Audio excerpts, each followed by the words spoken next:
For the next 45 minutes, we'll have a conversation with a brilliant panel. I'm really quite excited to have you all on today. Thank you very much.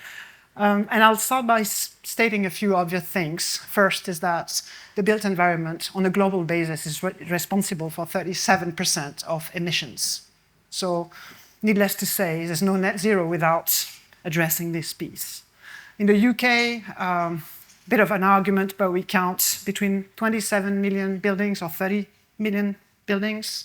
And I think 80% or so of the emissions of those buildings is coming from heating.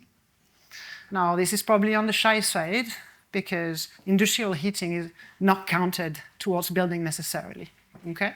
So you do the math and that's roughly 1/4 of the UK's emission right here, building heating. So there's a lot at stake. So it's going to be a critical piece for the country to reach its net zero targets. The government, though, has put out a lot of very ambitious points to get on this journey. 600,000 heat pumps installed per year. I think it's 2028 is the ambition. No new gas boilers sold by 2035, and all systems net zero compatible by 2050. Now, we're hearing a lot about homes, a lot about individual housing, okay? But again, in the UK, about 2 million buildings are not homes, other things. They can be hospitals, universities, commercial buildings, industrial buildings. So today our conversation will touch on all. It will encompass both heating and cooling as we want to look at thermal production and not only electrical production. And another aspect, and I'll get some help here, but the climate challenge is also a social challenge. There are great implications in how we deliver clean heating, affordable heating.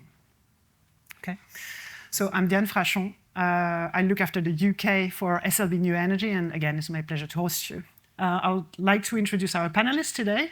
I'll start with Parth. Parth Mehta is bringing about 20 years of expertise in the energy sector, a leadership track record in Siemens and Equans, and is currently leading the mighty Plan Zero consulting, helping clients to deliver sustainable and actionable solutions towards that net zero. Thank you for being with us, Parth. Professor Tim Green represents Imperial College here. It's our pleasure to have you, Tim. He's academic lead for sustainability at the college, and so he's leading a team that is taking care of decarbonization of the college across all three scopes, 1, 2, and 3. And he's got a great challenge, which is get the college off gas. That's right. Yes. He's also conducting a lot of research in decarbonization of grids, which is another topic close to my heart. Anne Murrell is CEO of UK GEOPower. Anne is going to bring a lot of insights following a long experience in Bavaria, Germany, on deep geothermal. So that's a perspective I'm really keen to hear. She's been instrumental in launching the UK National Geothermal Centre earlier this year, and she'll bring a very interesting perspective on investment and how to move things forward practically in financing the projects here. Andy O'Brien is co-founder of Bristol Energy Cooperative. The co-op has funded and developed more than 20 projects, clean energy projects, ranging from solar, ground-mounted and roof, battery storage, microgrids. He's also the founder and director of Zero West, which is a collaboration to accelerate zero carbon transition in the west of England. Thank you for being with us, Andy. And last but not least, our very own Cindy Demichel, co-founder and CEO of Celsius Energy. She's got a little bit of obsession around emissions. She'll tell you about that. Yes. So that's us today. I'd like to quiz you all with a hand-raised question.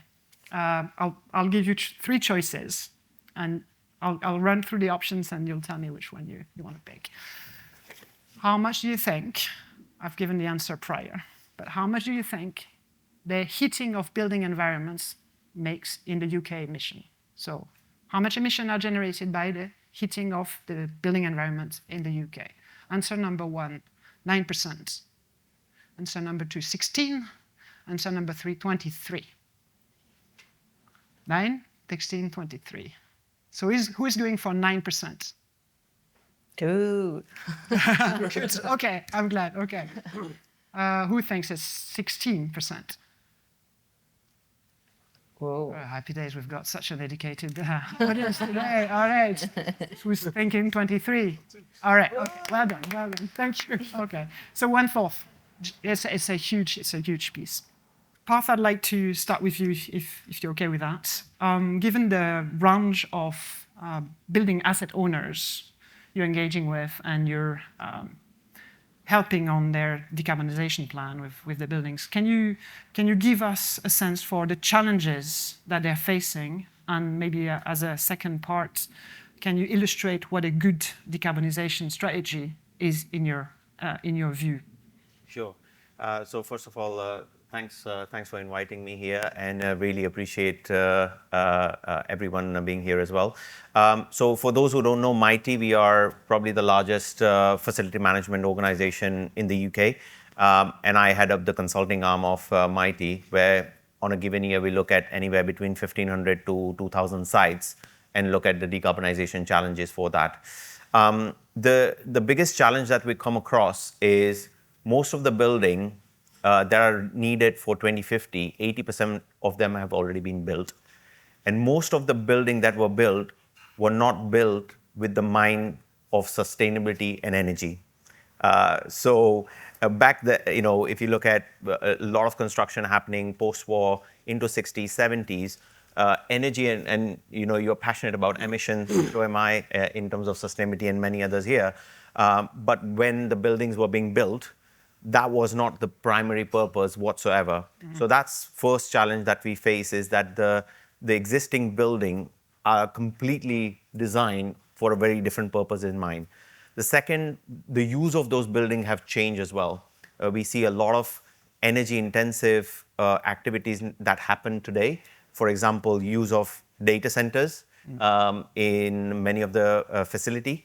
And those change means that when we go and look at those buildings, we have to take into account how to really approach it, because we have to completely look at the heat distribution system within the building, the cooling requirement. Many of them don't really have cooling requirement in the past. And the biggest challenge that we come across is, once we have tried to look at the solution and the range of options, is how do we then bring different stakeholders? So we have, engineering and operations workforce who would need to be onboarded from the technical perspective.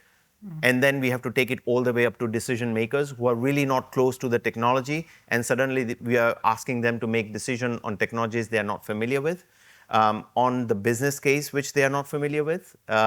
And the investment models are quite different as well. So those are some of the biggest sort of challenges that we come across. It's nothing to do with technology in reality. It's to bringing, the old into new. Everything from, commercialization to technical adoption is probably the biggest challenge.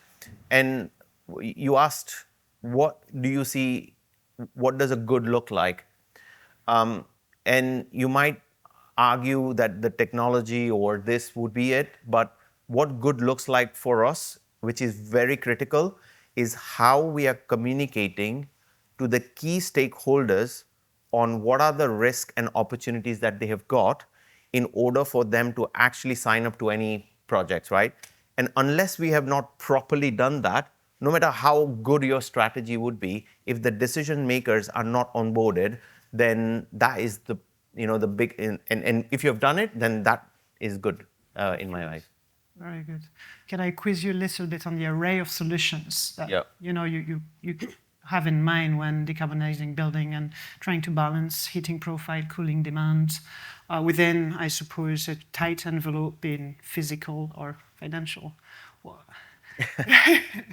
It's a very, very difficult question, because we come across buildings with varieties of challenge. Some buildings will be old and not have enough space. The roofs will not be good enough. There will be all kind of infrastructural changes you will require within the building. And that just means that you have to educate the client on pretty much every single options you've got there. We recently did a study on a university campus where the objective was tell us all the possible heating and cooling solution that we can adopt on our campus. And literally, you would have to go everything from a building by solution. It could be a low temperature heat pump, it could be a high temperature heat pump, whether you need a cooling with it, whether you have a centralized energy center and district heat to power all those buildings. The building was right next to a river, so would you go for a water source heat pump? It also had plenty of land.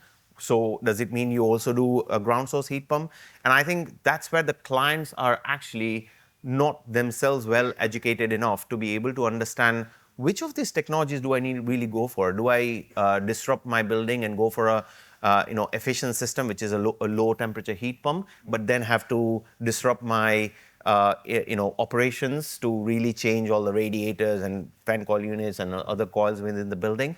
And that just means that in this case, there were dozens of scenarios that we had to do from the life cycle cost perspective to educate the client, which is probably the best solution you need to go for.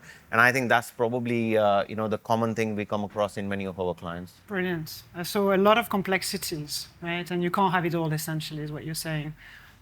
Absolutely. And the interesting thing is it really depends on the building and its operational use as well. Some building would easily be able to adopt certain solution, but the building next door may not be, because they might have a home office requirement of certain resilience, for example, that you cannot have certain level. And if you breach that, then there are massive penalties for you. So where would you take technological adoption versus the other risks that you have to take into account? And I think the unfortunately not a straightforward answer every time we look into a building. But I like it a lot, Parth. Thank you very much, because it prompts a question to my mind that I'd like to ask you, Tim. Okay. So you're a very large organization with a fair amount of assets to manage and decarbonize. Can you tell us, on Parth's point, how you evaluate all the options at hand in a way that you can actually move forward with most pertinent one? And then as a follow-up, I very much associate Imperial with thought leadership in many domains. So can you tell us as well how you opened the way in creating a momentum in the UK? So that's, yeah. Okay, there's a lot to chew on there. Let me do my best. So we recognise what you've just said. We are working our way through a number of options about how we decarbonise our buildings. As you said in the introduction, get off gas is a central issue for us. It's not the only one, because we need to pay attention to our Scope 3 emissions, notably the emissions in the materials we use to refurbish or build buildings, but our operations as well. We're a dense urban campus. We don't have a lot of space. That is a constraint.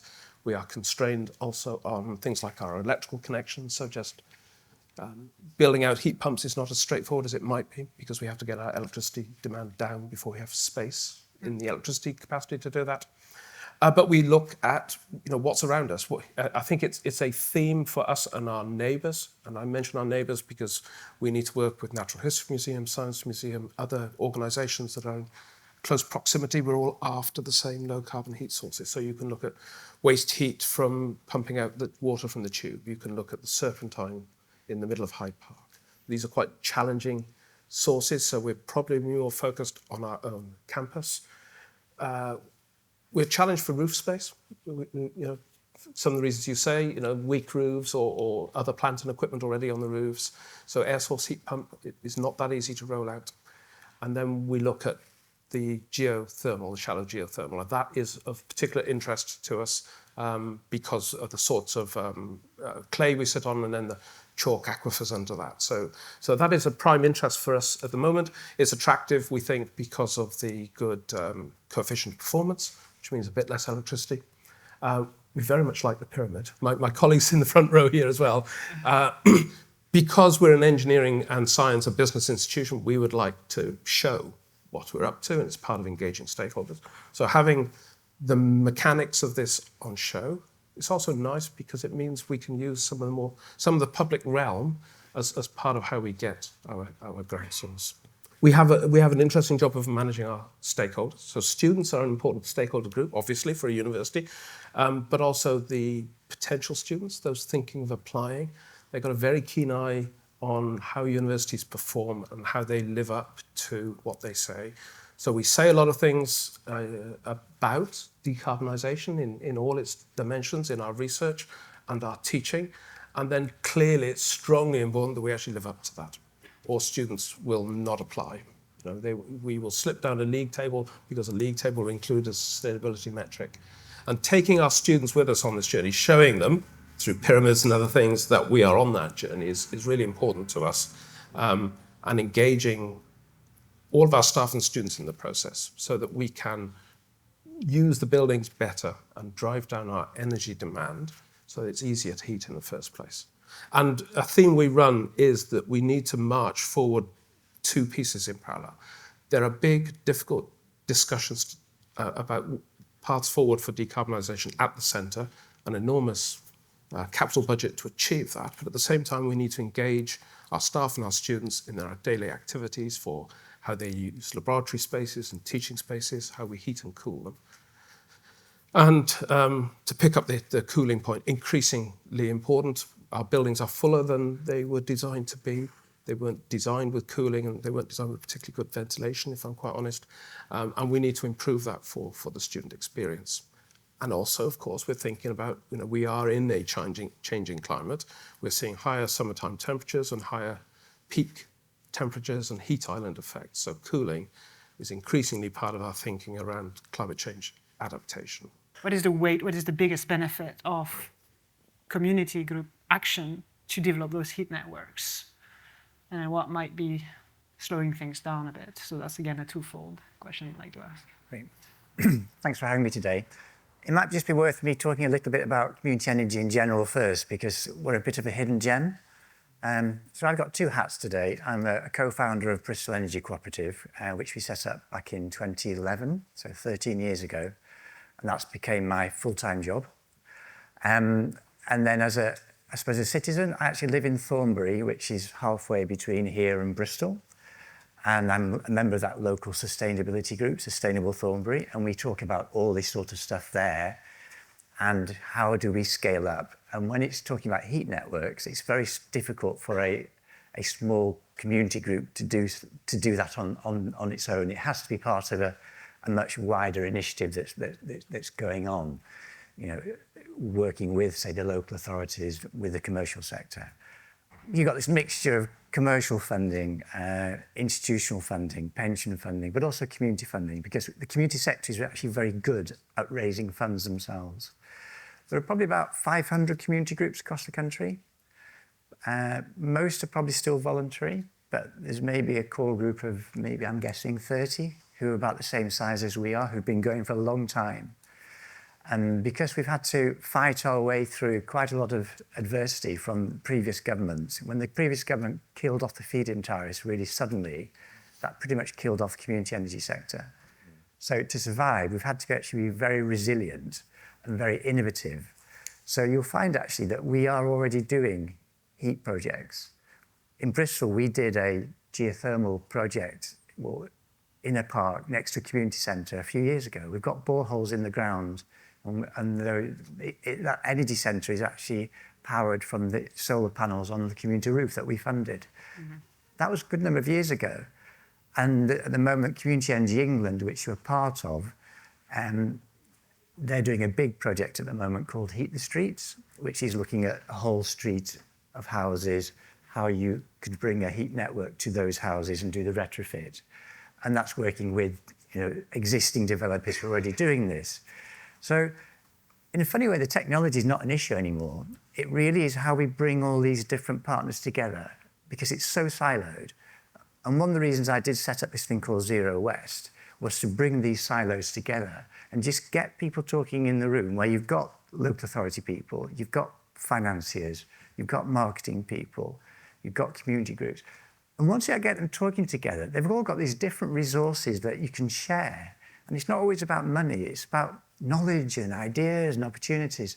And that's where we need to get to. If the communities are really going to be involved in heat networks, they really need to be part of that.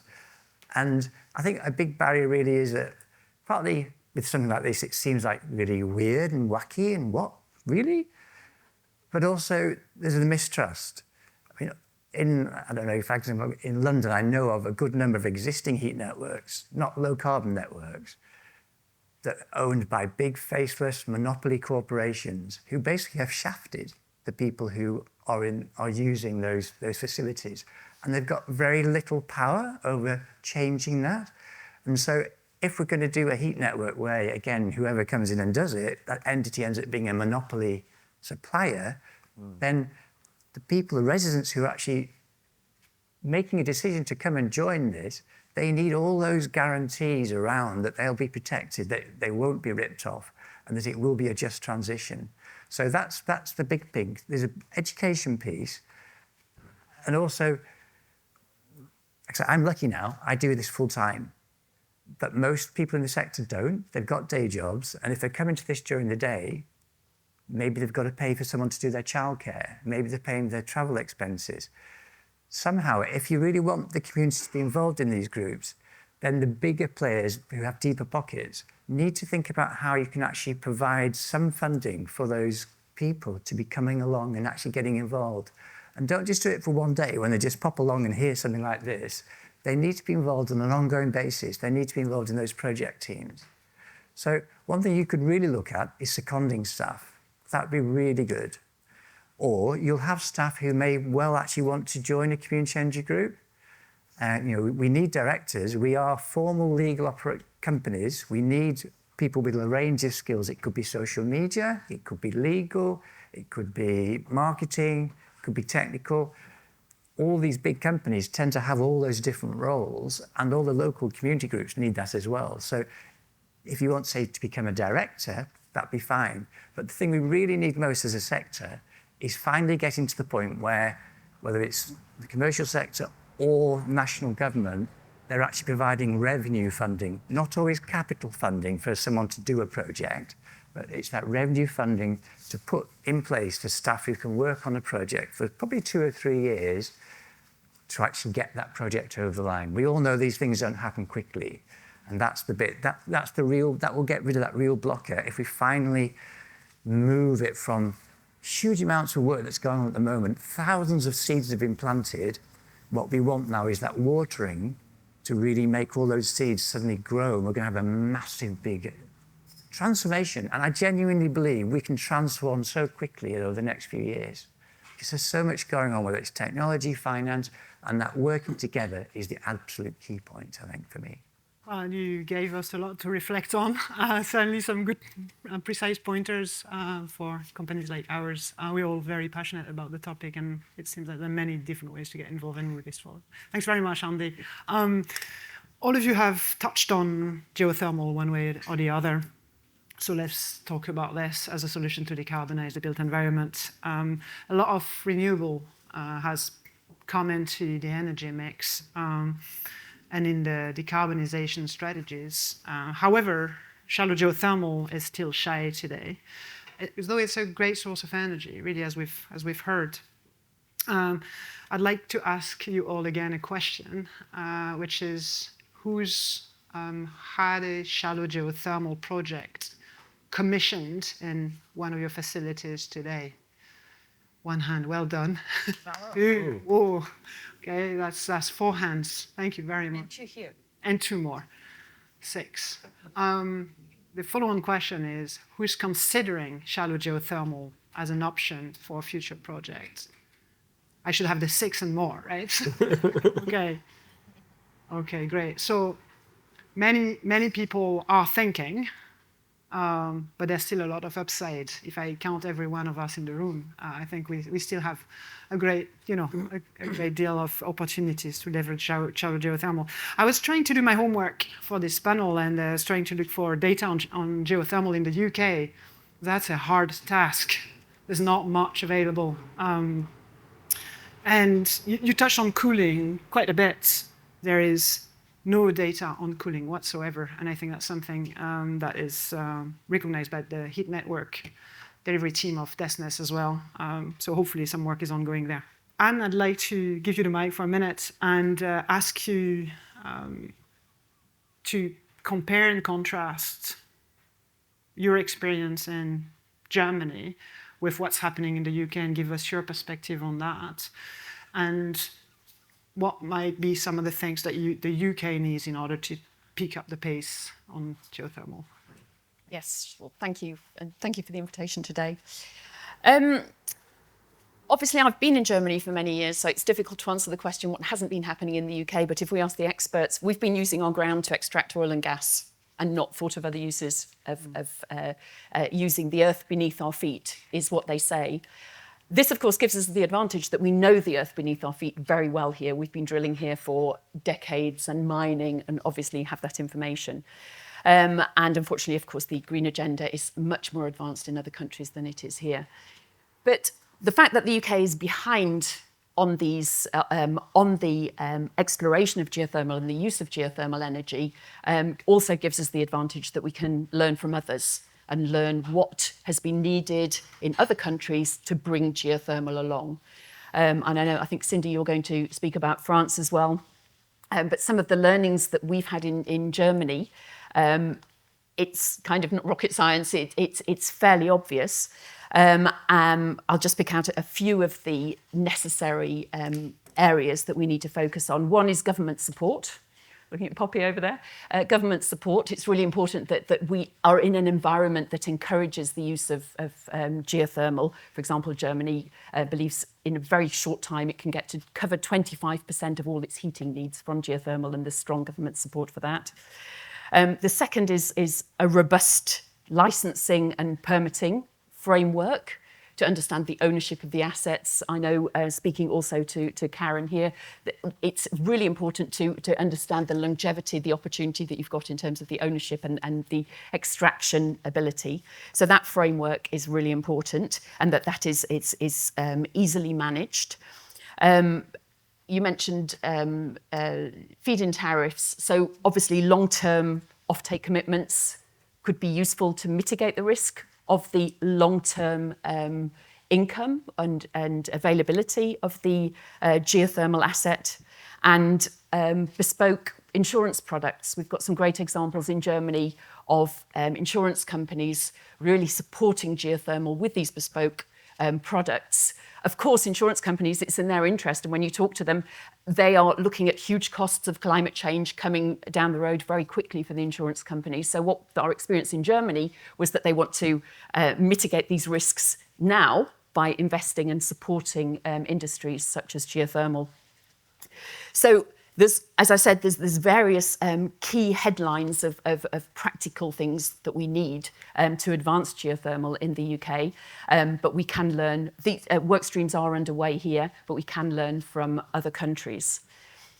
In terms of the funding, obviously a big challenge for everybody around this table. There are different funders for the different stages of geothermal projects, of course, and listening in the car on the way here, listening to Rachel Reeves' creation of some mega pension funds. They will be looking for long-term, stable, green assets. So in terms of the operational phases of larger geothermal projects, very interesting potential investor there, which we also see in other countries, infrastructure funds and long-term pension funds.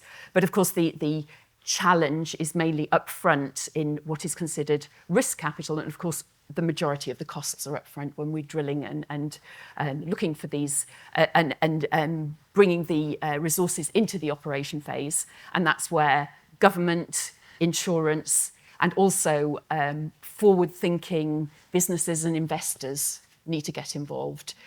Typically, also what we've seen in Germany, the risk is perceived to be quite high at the beginning, but again, once we start learning, putting projects into operation, then that reduces over time. And on that, I wanted to say, I mean, why I was particularly excited to come here today. In the meantime, while all these big picture issues are being solved, we are seeing projects like the one here coming into operation. And this is so important in terms of getting the message of geothermal out there and accelerating geothermal growth here in the UK. When we can actually see it working, we have this project here, there are projects around the country, that is just, the ripple effect can be huge, and is typically huge, because people are not just hearing this pie in the sky idea about this amazing resource under our feet, we're actually feeling it, seeing the difference here. And also, it's not just we can also demonstrate that it's not just kind of a green environmental solution, it's also economically very, very interesting for businesses, district heat networks, and communities to use geothermal. And there's no better proof of this by actually coming and seeing a project in action. But just, I've finished my time, but I just want to pick up on something that we've all been saying here. We can all of us as individuals and all of us as organisations can do something about geothermal, because one of the key factors why geothermal hasn't been happening here in the UK is that it's not known. There's a total lack of awareness of geothermal solutions. We all have very powerful networks. We should be talking about geothermal, introducing it to people. And a couple of people have been saying, collaborate, let's all collaborate together. We're a new industry, we're a new sector, we're building this sector, we have a great opportunity. So let's collaborate, let's get the message out there, let's start introducing it to people, educating people about this geothermal opportunity. Brilliant. Thank you very much, Anne. Thank you. Cindy, I'll invite you to share the same kind of perspective that Anne is bringing from Germany versus the UK. If you could share insights as for how things are with regards to geothermal, shallow geothermal in France, some of the very decisive strides you personally have taken towards advancing the sector there, and if you could also address some of the points on performance and financing and how you kind of navigated your way through that to land some projects, would be very insightful. Thank you. Sure. It's really, I mean, I feel really energized by having all those people here. Indeed, geothermal, there is all kinds of geothermal. That doesn't make it simpler. Basically, if you have a volcano, high temperature, you make turbines turn and you have electricity. In the UK, not really. You can actually go deep, very deep, like you would do in Bavaria or Paris area. You would go a few kilometers down, get an aquifer, get high temperature water, and then you can irrigate, I would say, a town, 10,000 housings type of things. And then you have shallow geothermal, more at the scale of one building, one campus, or one neighborhood. And then you can provide heating and cooling with this heat pump. So that's really the heart of what we're saying here.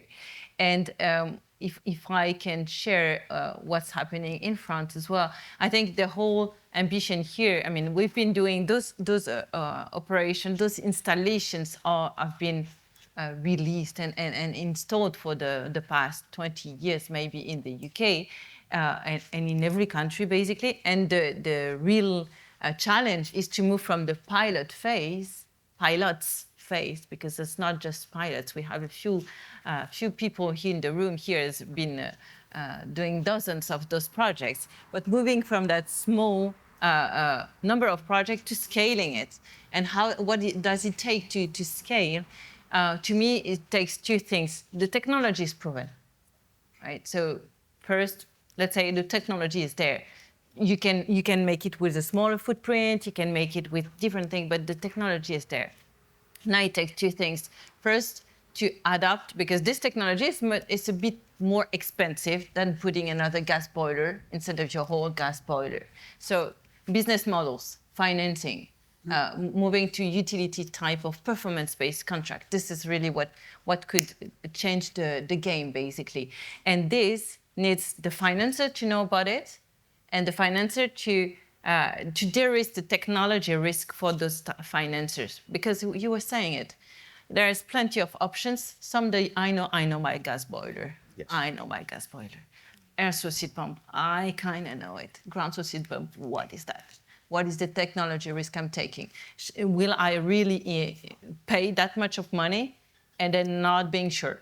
So technology risk needs to be out of the equation. So working on the performance of that system. So that's basically what we're trying to do, get all that system working. When you replace gas by shallow geothermal, basically you're reducing energy consumption by 4 and CO2 emissions by up to 10, depending on the grid content, right?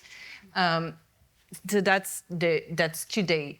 That's the promises of today. What's going to happen in 2 years, 5 years, 20 years? So that's really working on this and taking this technology risk out of, so that you can move to as a service type of models, performance-based contracting, etc. So that's the first thing that we need to work on and put utilities to adopt those systems. And some of them are here in the room and are already doing that. So let's make that model more democratize that model. And the second thing is, as you said, technology is there. People, motivated people are here around the country. And how do we make this voice heard even more? And I think there is a certain moment in a country where planets are aligning. Technology, we said it, right? Ecosystem, business models, they can be there. You know, if you guys are all there and meeting here and other places, that means that the ecosystem is there. And the third one is political ambition. And as I said in the morning, it's pretty coincidental, but your prime minister is being vocal. And when politics are being vocal, basically, they will need to put solutions to put in front of the words, right? Because this guy is the same as a project manager, as a project owner. They don't know what to do. They are not the experts. So just showing that, yes, there is an industry at large is ready to take the challenge to provide the technology, to provide the finance, and to actually provide projects to decarbonize campuses, hospitals, and etc. That's really what they want. And apart from the emission obsession that you were talking about, there is also a social impact that is associated to it. When we're talking about social housings, when we're talking about hospital, fragile populations, they will need cooling. We've been doing a lot of hospitals in France because those guys, they not only need low carbon heating, but they actually need cooling because the summer heat waves are becoming more frequent, longer, and more intense, right? And this is the way it's going to come, and it's going to come to the UK as well. That's for sure. So fragile population, social housings. There was a hashtag heating or eating. Shall I fill up my fridge or turn on the heating? When we're talking about energy efficiency, usually we're like, okay, let's insulate everything. It's good. Sobriety, reducing energy consumption is good. Now, we are not all equal facing heat waves. And there are some people that are trapped in their social housing, insulating. The insulation is good because the heat in the winter doesn't go out of the building as great. But in the summer, it doesn't go out neither. And they are trapped in housings that are, becoming hotter and hotter. And we are retrofitting a bunch of those social housings in France, the US we did as well, and the UK. But that's really a social impact that we can bring on top of the low carbon. And those politics that need that. So maybe an example, and I passed my time, but an example of what we did in France that we're more than happy to participate in is we created what we call France geoenergy, so shallow geothermal national type of association, bringing together not only the professional saying, I have the best technology and I want to do more projects, but those guys with the energy providers, with as well the construction companies, influencers, and real estate developers, people that have projects, social housings, and etc., and bringing all of that range of people to the politics helps raising the bar like big time. Not just saying I want to do more business. That's not it. We have a lot of projects, very actionable. That project was like 10 months between the time you do it and stakeholder management up front. Yeah. A lot of it to be done. But then once you say it, wow, it's pretty easy and quick and actionable. That's for sure. Thank you. A lot there. And a lot of energy. So in fact, in order to close before I hand the mic to the audience for some questions, I'd like to turn to you for a final word. I'll ask you to be very crisp. It looks like the planets are aligning in many places. We've got the technology, we've got a community that is willing. The financiers are now buying into some models, provided we can show the required flexibility. A call for action. So if we wanted to have similar projects next year, let's be ambitious, say 10 of them, really kicked off, signed for, what is it we would need today? Right? There's a lot of talk, there's a lot of ideas, there's a lot of agreement on the size of the prize, what to do about it, how to go about it, is navigating all of the stakeholders' complexity and making sure everybody's on board. What do we do to go from talk to heating and cooling? Anne, can I draw on you first? Loads of answers to that question, but something which I hope and feel is quite close is a government commitment to this, that it's part of our national strategy, because that's the overarching drive. Excellent, super clear. Thank you. Tim? So first of all, I think targeting the well-informed customers is a good focus, and a lot of innovations in buildings come through the commercial sector before they ever hit the domestic. So universities and hospitals and other government public sector things. A difficulty is that switching from gas to electricity for heating means a cost differential that's against us at the moment because of the way the carbon levies fall on electricity and not on gas. So I think there's a lot of people acknowledging they're in the wrong place. There's some signs that government are going to move on that, but that would be a big step forward as well. Thank you, Tim. Andy? Yeah, it's collaboration really, and I've talked a lot about the community sector, but also the local authority sector. They're key. They've been tasked with doing local area energy plans. They're hugely under-resourced, as we all know, and again, they need help. So I talked about seconding to them as well.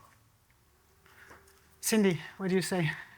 Well, I would stick with the collaboration indeed, and putting together something so that deep politics can actually get that topic and say, okay, this is cooked. I just have to serve it. Okay, days.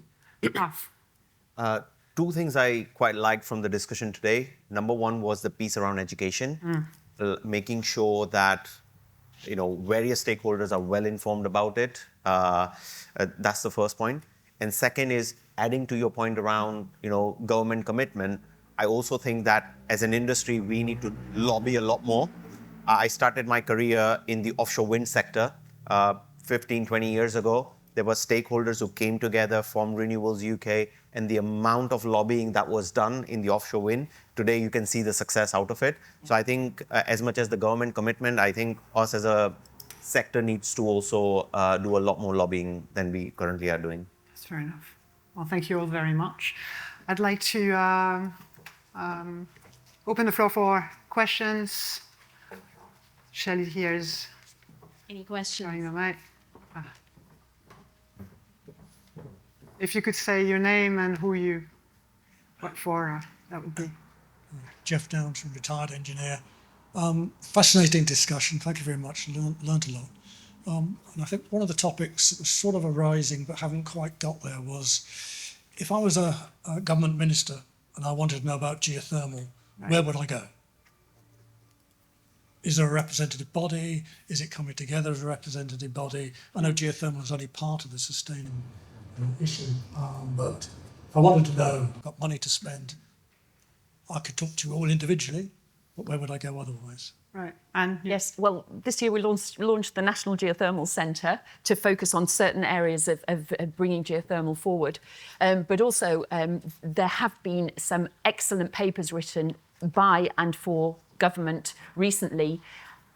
To your point, they're not well known, but the evidence is there, the reports are there, the current reports are there from the expertise that we have in the country. So yes, I think we need to shout out about this opportunity because the resources are there. You need a body. Sorry? You need a body. everybody, yeah. We have the National Geothermal Centre. Well, and possibly an industrial strategy. So this is a government that has taken the industrial strategy more seriously, perhaps than the previous government. And industrial strategies that seem to work well are not those that have their origins in Whitehall and are sort of top-down, but where an industry body brings information together. And you talked about Renewables UK and others who've lobbied on wind power and so forth. But that's here's an energy that a sector that the UK could benefit from in terms of not just decarbonisation, but manufacturing jobs and so forth. Hi, I'm Gary Luff from Stroud District Council. Firstly, on the bodies, UK 100 is a group of local authorities that are keen on sustainability, and it would be quite good maybe to present to them. That would be really quite impactful. These are people with very big councils and senior people in those organisations. My question was, how does this kind of integrate? We know renewables are intermittent, and we know that there is a peak demand when it's really cold and really hot. And how does this help, perhaps over and above air source heat pumps, for instance, because the temperature in the ground is less variable? When it's really cold outside, the ground doesn't change as much as that. How does that help with coping with the intermittency challenge? It can be overcome, I know, but how does it help? How does this technology help? You want to have a crack? Yeah. Very good point. Just a question to everybody. Did you know in the month of September, how much did we pay the renewables to curtail? Just a guess. Anyone would want to take a guess? It was 94 million pounds just in the month of September. That number was 65 million in October, right? So that is the money we pay to ask renewables. It could be most of them are wind turbines, generators, to not to connect, put their power back into the grid, right? So that is gonna be a even more longer problem, and the current answer is that there are battery storage developer, large scale battery, which is going to be looking at compensation mechanism, all sorts.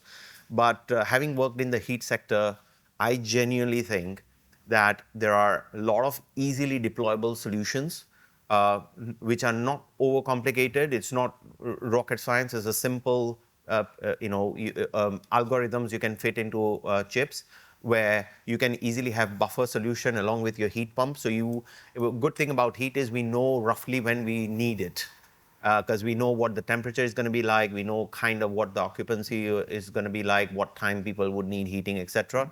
So I genuinely think that this is an area we as a sector could really benefit from. Not much has been done, but yeah, there are a few. Maybe you want to... Sorry, go for it.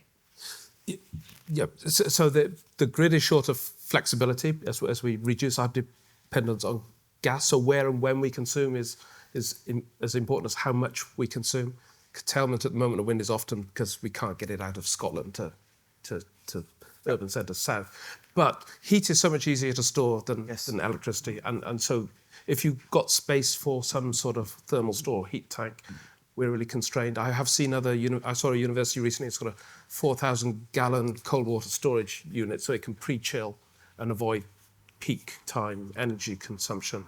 So that it does open up possibilities of pre-chill, preheat, and they give you a flex that should, in a forward-looking electricity market, get you lower energy costs as well.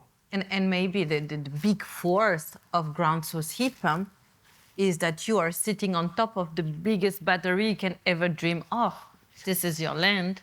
You take your property limit times the depth. This is the size of your battery. So that's the big advantage of shallow geothermal, is that actually exactly what you're saying. You have the demands of your building and you have your battery, and putting that algorithm is exactly what we're doing, is trying to learn about the usage, learn about the behavior of your battery, and use it as much as you can to balance. Usually those systems are 80-20, 80% geoenergy, 20% for the peaks. And as much as you learn over time, you'd be able to use your battery in a much more efficient way. So, and this is really the big advantage of ground source heat pump, is because this is sourced from the ground, from the battery. So use your battery. Thank you. And you wanted to make a point. So the less electricity we need for heating because of these solutions, the more capacity we have in the grid, and can have this opportunities for the grid in the future. Super. Yeah, go ahead. Hi, my name's Katie Heidenreich. I work for Offshore Energies UK. We're a trade body representing and diversifying energy industry. And I just wanted to take a rather selfish opportunity to talk about, we want to be part of the solution. So we're really excited that our board supported us formally moving into geothermal yesterday, in fact. Yeah, very kindly, yes. We have lots of members, Schlumberger, Celsius Energy, Halliburton, Baker Hughes, many others, who have been working in geothermal for a long time. So we're really excited to be part of helping the solution, tell the story, do the work with government, and actually we'll be including geothermal as part of our industrial strategy green paper consultation to make sure that it really gets the attention. Thank you. Jan Rosenau from RAB. Question to the entire panel, I guess. Has there been any study tours for policymakers from the UK to see what's going on in other places? I remember a few years back, people were invited to go to Denmark, Sweden, see how district heating systems work there. Maybe something similar for geothermal for people working in the UK government and in the different agencies could be a useful undertaking. Perhaps we should bring Karen in here, because Karen, you were leading on one of those tours, weren't you? So I know that there's a great district heating system in Bavaria, Pullach, which many people know, and there have been lots of visits to that. But again, this is all linked, isn't it? It's about this industry forming. We're at the very early stages of this sector. We need this industry grouping, body, whatever, and then to be able to start arranging those on a bigger scale. Because yes, as soon as you walk down the street in Munich, you see a drill rig in the car park of the swimming pool, and then you know that all the houses are heated geothermally. So it's a really good point, and yeah, very exciting times for us, because this is early in the sector. We're early adopters, and we're driving. There's a huge potential that we're driving forward. But all these points are a very good point to bring in the future. And SLB has been practicing this in the past. And jumping on that, in Europe, not the continent, but the other Europe, there was actually a huge momentum on geoenergy, on geothermal at large, deep and shallow. And actually they were gathering at the European Parliament in Brussels, industrial from different countries to learn about the do's and don'ts from each country and what works here, what doesn't work there, regulation, operation, and financing business models and all of that. Together, there was actually a Polish minister that was really into it, and gathering into Germans, the Scandinavian, the French, and etc. And this body, you were talking, who is the body? This France Geoenergy was chosen, although it was like 6 months old, because they were gathering all those people, the developers and all of that, to tell about what's working in France and what's not working in France, and to collaborate. So all those reports, they are welcome to be shared as well, and to the UK, and make tours, indeed, in Europe, in the UK, in wherever. And we're happy to help. Yes. Thank you all very much for a great set of answers. I couldn't have dreamt of a better panel intersecting academia, industry perspective, social angle, finance, foreign perspective, and a very unique Celsius solution. So thank you very much.